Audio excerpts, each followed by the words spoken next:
secar hoje.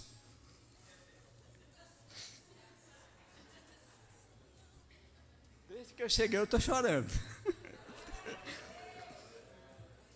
Que Deus tem sido maravilhoso para a gente, né?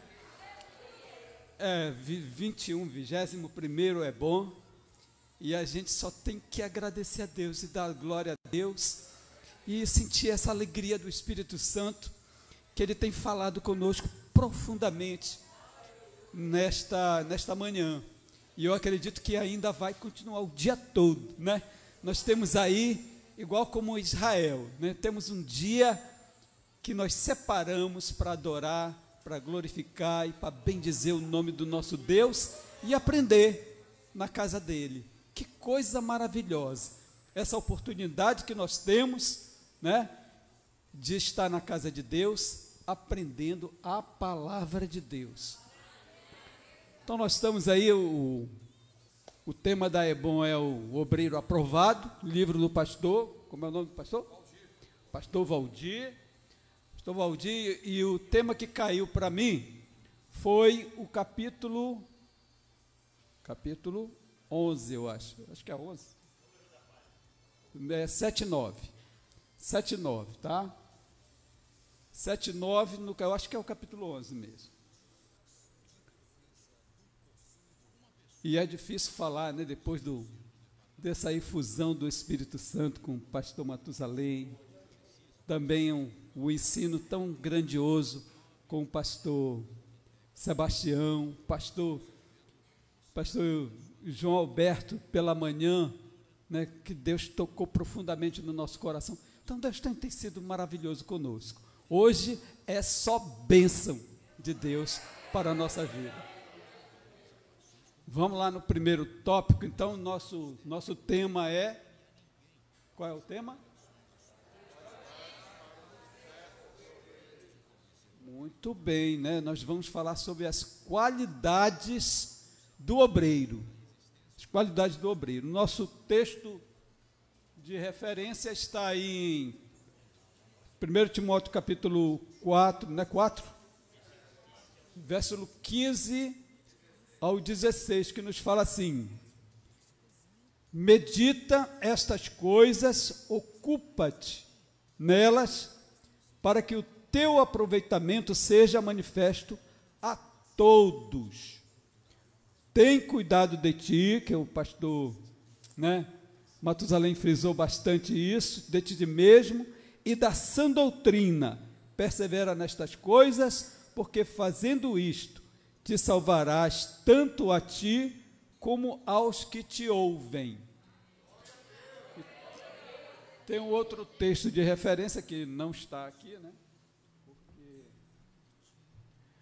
Mas a gente vai dar continuidade aí. Mas vamos passar esse texto para a gente ganhar tempo. E no nossa lição, logo primeiro, na introdução da nossa lição, nós temos aí duas qualidades do obreiro. E a primeira qualidade é ser dinâmico. Ser dinâmico. E é nada melhor do que, para a gente demonstrar esse dinamismo, do que a bicicleta. A bicicleta é interessante. Outro dia eu estava tentando entender, né, como é que se anda de bicicleta, como tem o equilíbrio, e o meu neto me deu uma lição muito clara, muito simples. Ele disse: olha, você senta e pedala. Senta e pedala. Então, e eu fui entender que é interessante, uma explicação muito simples, mas que é eficiente. Ela dá todo o sistema, a sistemática da bicicleta. As pessoas que não sabem andar, elas têm receio, né? Elas têm receio, tal, acham que não vão conseguir. E realmente, no primeiro momento, a gente tem essa sensação de que não vai conseguir andar de bicicleta. Mas quando a gente começa a pedalar, né, vem o equilíbrio. Por quê? Por causa do movimento. E a bicicleta, ela só anda se você pedalar, né? Você está pedalando, ela está desenvolvendo, ela vai pegando velocidade. Se você parar de pedalar, a bicicleta vai parar. Olha que qualidade do obreiro, né? O obreiro precisa ser dinâmico, ele não pode nunca pensar em parar. Ele tem que estar em movimento, porque a palavra de Deus, ela exige esse movimento de nós. E nós, como seres vivos, né, como seres operantes, como seres que querem agradar a Deus, a gente precisa estar em movimento. Movimento na obra de Deus, evangelizando, pregando, né, ensinando, fazendo a obra todo o tempo, todo o tempo. O obreiro, ele precisa ter esse dinamismo na sua vida. Pessoas muito acanhadas, muito paradas, muito recatada, ela não serve para ser obreiro. Outro dia um pastor estava dizendo, olha, o obreiro ele precisa ter preparo físico, ele precisa ter esse preparo físico, porque é próprio da função do obreiro.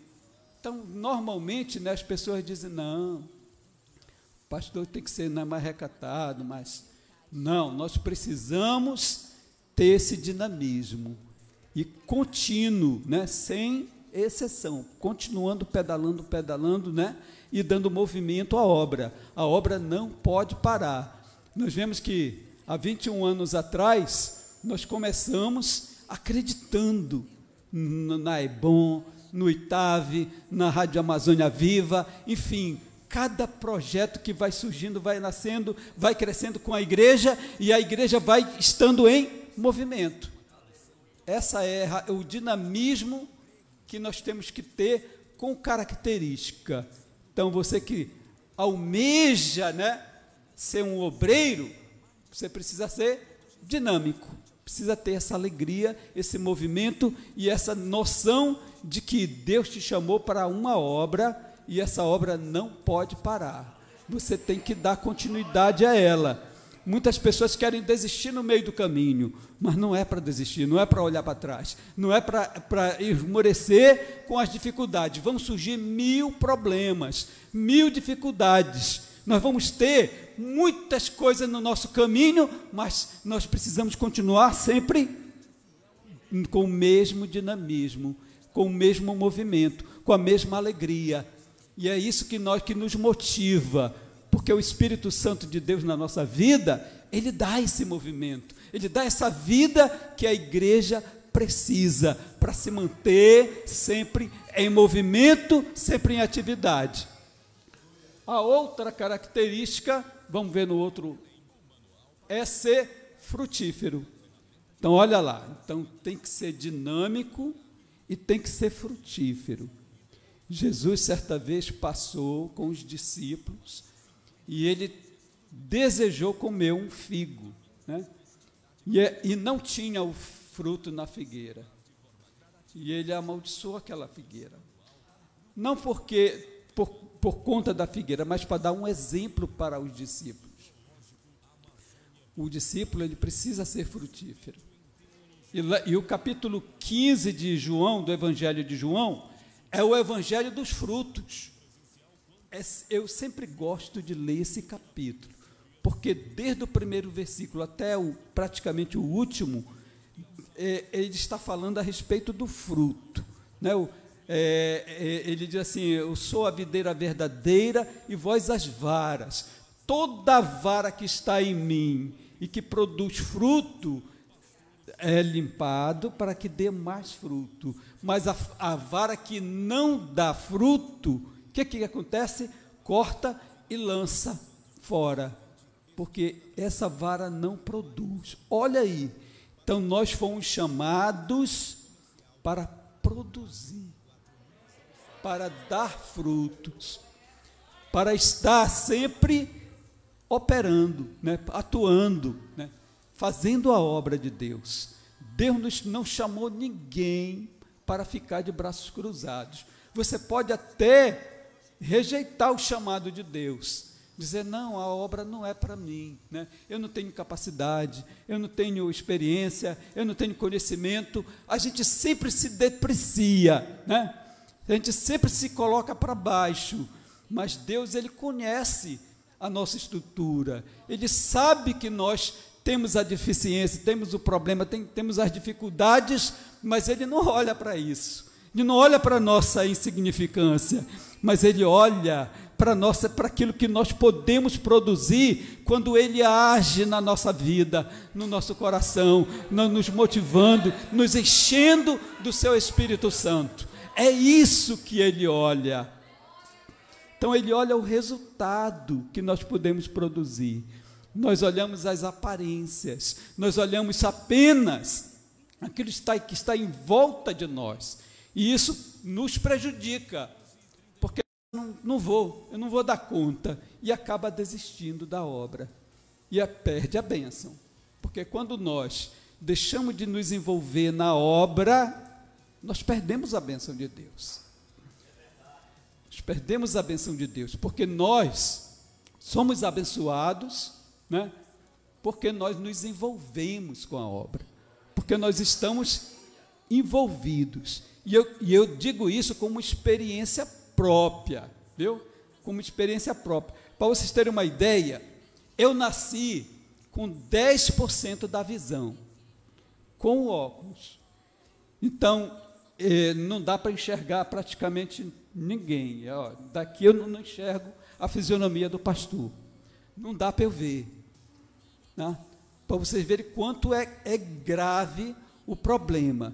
Então, quando chegou com 15 anos, o médico disse assim para mim: olha, para minha mãe, arranje uma profissão para ele que ele não vai conseguir estudar, porque vai ter muita dificuldade para estudar. E ela queria me tirar do colégio. Eu disse: mãe, eu estudo sem compromisso, e sem compromisso concluí o 1º grau, o 2º grau, o 3º grau, e estamos estudando até hoje. Para vocês verem quanto é importante a gente nos colocarmos nas mãos de Deus.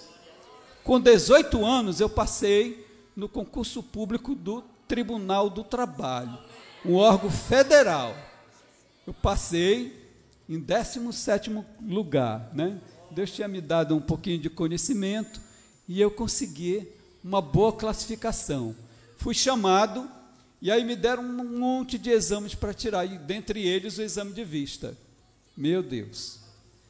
Fui lá com o meu médico, o médico disse: olha, não vou dar não, é um órgão federal, vou perder a minha CRM.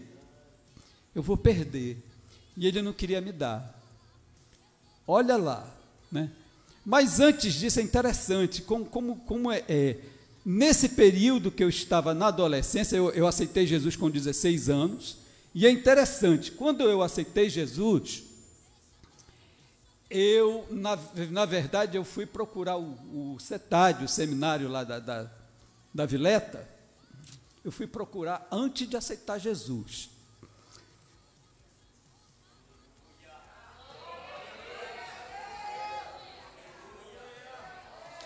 A minha mãe, ela sempre falava dos grandes pregadores, Bernardo Johnson, Gesiel Gomes, Napoleão Falcão. Tinha as cruzadas, eu ia para as cruzadas com ela, e eu admirava esses homens. Dizia: eu quero ser igual um desses homens, né? Grandes pregadores. Então, me deu vontade, mesmo sem ser da igreja, eu fui lá procurar o seminário, para me inscrever. Aí disseram: não, vai lá, tu tem que aceitar Jesus, tu tem que ir para a igreja, tem que ser membro. Aí foi que depois eu fui aceitar Jesus, né? Mas o desejo que Deus colocou no meu coração foi anterior. Então, olha lá só como é que Deus faz. E nesse período que eu aceitei Jesus, eu ia de manhã, de tarde, de noite, de madrugada para a igreja. Era o dia todo, sabe? Fazia vigília até amanhã. Meu prazer era estar na casa de Deus. Aí todo mundo preocupado com a visão, né? Como é que vai ser? Ele vai conseguir trabalhar? Aí o médico disse: olha, não vou dar não. Aí eu fui com o médico do INSS, o médico do INSS dizia o seguinte: não, olha, você vai lá no INSS, ele já está com a receita pronta. Eu digo: opa, que bom, então vou lá, né? Aí cheguei lá, um médico, de fato ele já ia, ele disse: não, mas senta ali que eu vou só fazer um exame rápido. Pronto, aí ele disse, olha, eu não vou te dar não. Eu voltei lá no tribunal e entreguei. Eu disse, olha, chama outro, porque eu não estou conseguindo esse exame. Mas Deus abriu aquela porta. Deus abriu aquela porta. E aí uma servidora me chamou à parte e disse, o problema que tu tens é contagioso? Eu disse, não. Então volta lá no teu médico e pede para ele dizer isso, que não é contagioso. E ele me fez um atestado dizendo que o problema que eu tenho na vista não é contagioso. E eu assumi lá no tribunal. Trabalhei 38 anos e estou aposentado para a glória do nome do Senhor Jesus.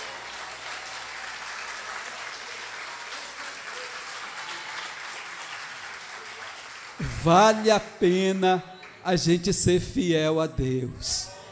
Vale a pena a gente servir a Deus. Não, a gente não vai olhar, né, para a nossa condição, para o nosso, né, para a nossa natureza. A gente vai olhar, se a gente olhar para nós, a gente não vai fazer nada, né? A gente vai dizer, eu não tenho capacidade. Como é que eu vou fazer uma obra tão grandiosa dessa? Mas Deus chama como você está. Cada um de nós. E Ele coloca isso no nosso coração, esse desejo de ser frutífero.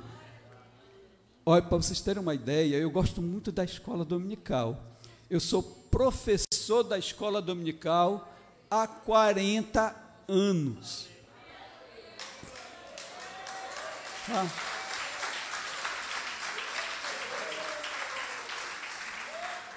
E é uma coisa, eu dou a aula eu preparo a aula da escola dominical como se fosse a primeira aula. Como se eu fosse lá 40 anos atrás, preparar todo nervosinho, preparar minha lição para dar no domingo, né? Olha que coisa maravilhosa. É isso que Deus vê da gente, tá? É isso que Deus quer de cada obreiro, né? A gente precisa ser frutífero no dom que a gente tem, na chamada que Ele nos deu. Ele nos chamou para ser frutífero, mas Ele sabe a condição de cada um de nós. Ele sabe as nossas deficiências, as nossas fraquezas. E Ele quer que cada um de nós nos coloquemos na mão dEle, e Ele vai usar. Ele usa, né, como Deus usou ainda agora, né, os pastores que me antecederam, de uma maneira gloriosa, maravilhosa, de uma maneira poderosa, né, daquilo que Deus sabe fazer com a gente, né, sabe fazer, e Ele está pronto, basta a gente nos colocarmos nas mãos dEle. Senhor, eu não tenho a capacidade, mas eu quero fazer a Tua obra. Então eu acredito que cada um de vocês que aqui estão na 21ª EBOM tem esse desejo no coração de fazer a obra de Deus, de estar envolvido com o Senhor. Aí Jesus falou, disse, olha, agora quanto ao que vestir, o que beber, o que comer, não se preocupe com isso não. Deixa que eu providencio.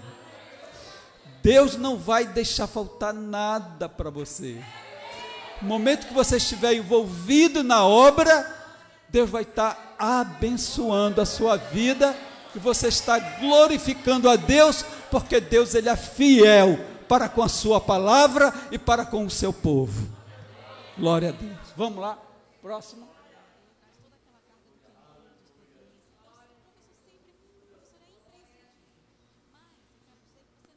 Não passou ainda aí? Aí é. Não quer passar? Ah, o pastor. Orival passa.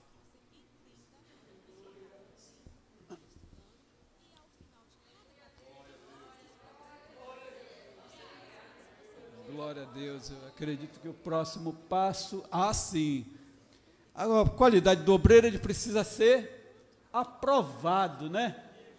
Aprovado primeiramente por Deus e em segundo lugar pela igreja. Então, o obreiro, ele precisa realmente ser aprovado. Como é que a gente vai saber que a gente está sendo aprovado por Deus, né? Qual é né? Deus toca no nosso coração, né? Esse desejo, quando eu era jovem, não podia falar em missões para mim. Falava em missões, eu chorava, porque eu tinha um desejo muito grande, muito profundo por missões. Mas eu fui aprender também com o passar do tempo que missão não é apenas o missionário que vai ser tirado para uma obra no outro estado, no outro país. Não, né?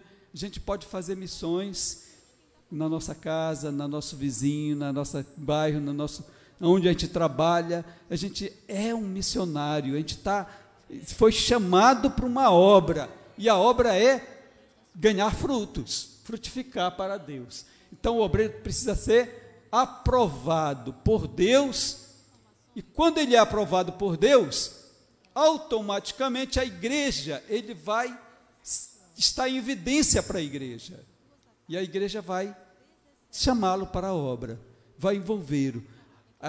Ainda ontem no culto, né, o pastor estava falando a respeito do ministério diaconal, né? O pastor Sebastião foi incumbido desta grande obra, né, e foi organizar o trabalho dos levitas na casa do Senhor. E isso é tão maravilhoso, tão envolvente. A gente precisa fazer qualquer trabalho na igreja, ele é importante. Todos os trabalhos são importantes. E nenhum deixa de ser recompensado por Deus. Vamos lá. Próximo slide. Vai passar ou não vai? Cadê o aparelhinho aqui? O pastor levou? Passou? O que é que diz aí?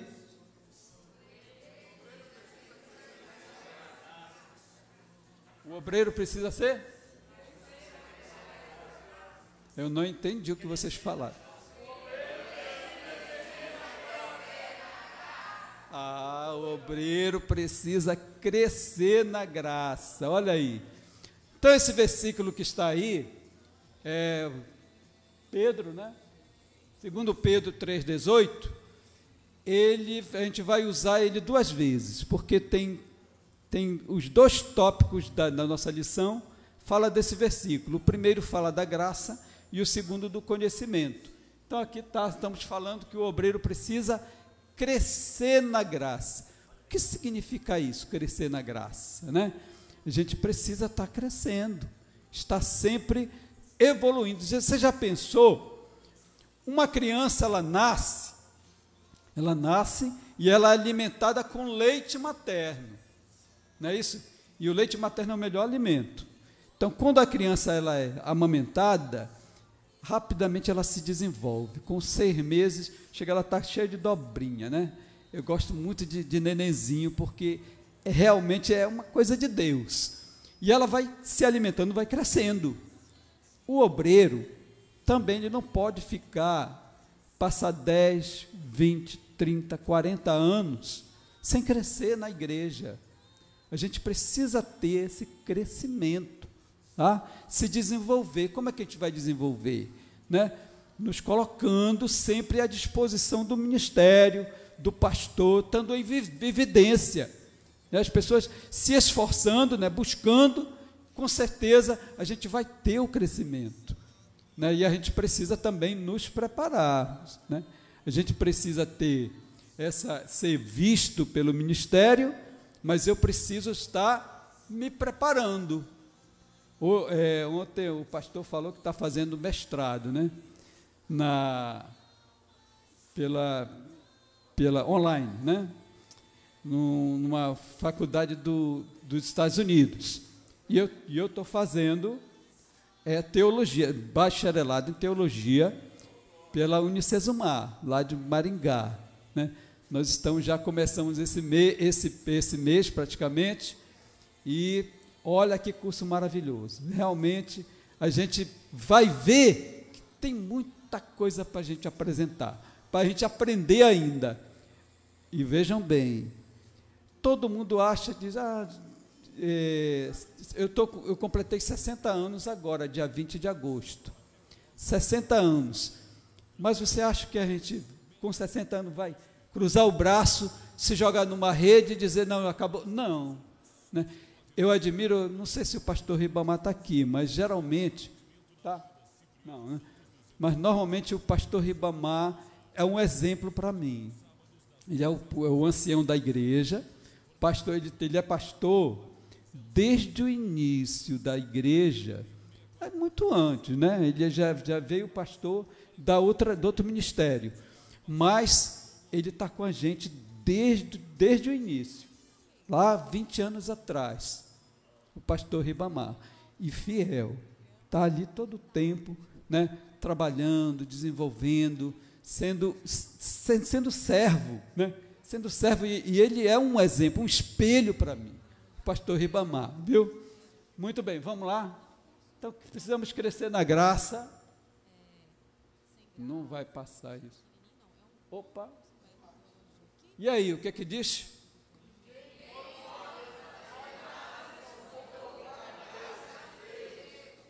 Ninguém pode fazer nada. É tão inteligente que ele criou uma roldana, uns parafusos, que é utilizado para iluminar o Palácio de Buckingham, lá na Inglaterra. Ele é usado, as roldanas, o sistema de Arquimedes. Tá lá no rio, não me lembro qual é o nome do rio, se é o Tâmisa, se é o Sena, mas ele ilumina o Palácio de Buckingham, lá na Inglaterra. O mesmo sistema criado por esse homem. Né? Deus levantou algumas mentes, e só pode ser de Deus. Tá? Esses homens que são muito inteligentes, é dom de Deus isso. Sócrates era um filósofo, o pai da antropologia. Ele começa a filosofia, primeiro ela tinha duas escolas. A primeira escola, antes de Sócrates, era chamado de cosmologia. Por que era cosmologia? Porque os filósofos eles se ocupavam de estudar o cosmos, como surgiu a Terra e tal, essas coisas que eram o objeto da filosofia. Aí, quando Sócrates surge, ele tira o objeto do cosmos e joga o objeto para o homem. Antropologia, antropo é homem, né? Logia é o conhecimento do homem. E ele inaugura, e ele diz na sua biografia, interessante isso, que ele ouvia, a filosofia dele era dada por um daimon, que era um anjo. Tá? Ele diz que é demônio, mas é um anjo, um daimon, né? É um anjo. Era um anjo que falava ao ouvido dele, e ele falava. E os apóstolos, quando eles foram presos, olha aí que coisa interessante, eles foram presos e levados perante o Sinédrio, e lá no Sinédrio, eles foram espancados e disseram, olha, vocês não têm mais que falar, pregar no nome de Jesus. Sabe o que eles disseram? Eles disseram uma frase do Sócrates, e eles não falaram por conta própria não, eles conheciam, eles sabiam a frase do Sócrates, que é, importa obedecer a Deus do que aos homens. É a mesma frase que o Sócrates usou na sua defesa. Sócrates foi acusado, né, de perverter as pessoas e foi condenado a tomar cicuta. Ele teve que tomar cicuta como a sentença dele. E, para vocês terem uma ideia, que eu analiso o personagem Sócrates, e eu vejo muita coisa parecida com Jesus, né? Jesus foi condenado também por conta da inveja dos fariseus, dos escribas, dos religiosos da época. E a mesma coisa que aconteceu com Sócrates. Jesus não escreveu nada, Sócrates também não escreveu nada. Foram os discípulos dele que escreveram. É bem parecida as histórias, tá? Mas guardando as semelhanças, era só vamos dizer, um lance de conhecimento para a gente jogar para a igreja, né? Vamos lá? Então tem a coisa de Arquimedes, aqui tem uma frase muito grande. Qual é essa frase?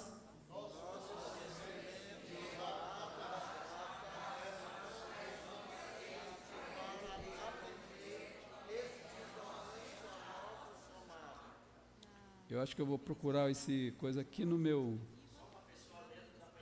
uma pessoa. Quem é que vai ler? Nosso conhecimento, isolado da graça, não é suficiente para atender espiritualmente a nossa chamada. Olha aí. Vocês viram que eu tenho algum conhecimento, né? Mas se não tiver a graça de Deus, não adianta de nada, né? Esse conhecimento, ele não é tudo, não vai completar, né? A gente fala, às vezes, as coisas que a gente aprende, porque a gente precisa transmitir, passar para as outras pessoas, mas esse conhecimento não é nada, se a gente não se encher da graça de Deus, se a gente não buscar de Deus, né, a inspiração, buscar de Deus a orientação. Deus é que nos faz, né, a fazer a sua obra. Então, vamos passar? Diga lá. Graça aqui fala da vida com Deus, fala dos mistérios de Deus e fala de coisas sobrenaturais. Opa, olha aí. Então, a graça fala da intimidade nossa com Deus, de mistérios sobrenaturais. Então, a igreja, ela tem essa, vamos dizer, essa característica e essa possibilidade que a gente tem de ter uma experiência diferente. Ninguém pode ter essa experiência. E vamos comparar com isso, vou dar um exemplo bíblico para vocês, né? Para a gente entender melhor o que está escrito aí no PowerPoint. Para vocês terem uma ideia, Jesus, ele ensinava os discípulos por parábolas. E aí ele conta a parábola do semeador. A parábola do semeador, ela é uma parábola que não é difícil da gente entender, né? Mas mesmo ela não sendo difícil de entender, os discípulos pediram a explicação para Jesus, né? Aí Jesus vai e explica para eles detalhadamente o que é aquela semente que é lançada na pedra, à beira do caminho, na terra boa. Enfim, ele vai explicar detalhadamente a parábola.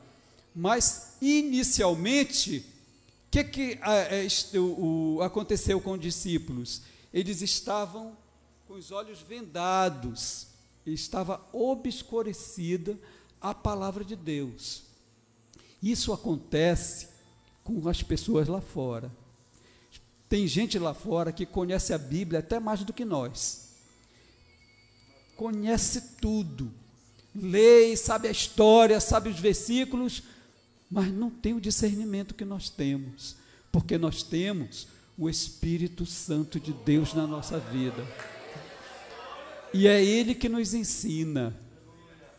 É por isso que, às vezes, pessoas com muito tempo de igreja, né, fica remoendo e não consegue crescer espiritualmente, ter maturidade espiritual, porque não busca, e não dá para buscar esse conhecimento, essa graça de Deus, num seminário teológico, não dá para buscar nos livros, não dá para buscar no conhecimento, só nos pés do Senhor Jesus. Quando a gente dobra o joelho e começa a orar, diz: Senhor, eu não entendo, mas eu quero aprender a Tua palavra, eu não tenho esse conhecimento, mas eu quero saber o que é que Tu estás revelando para mim, para a Tua igreja e para o Teu povo. Eu preciso conhecer a Tua palavra, e a Tua palavra é tão maravilhosa.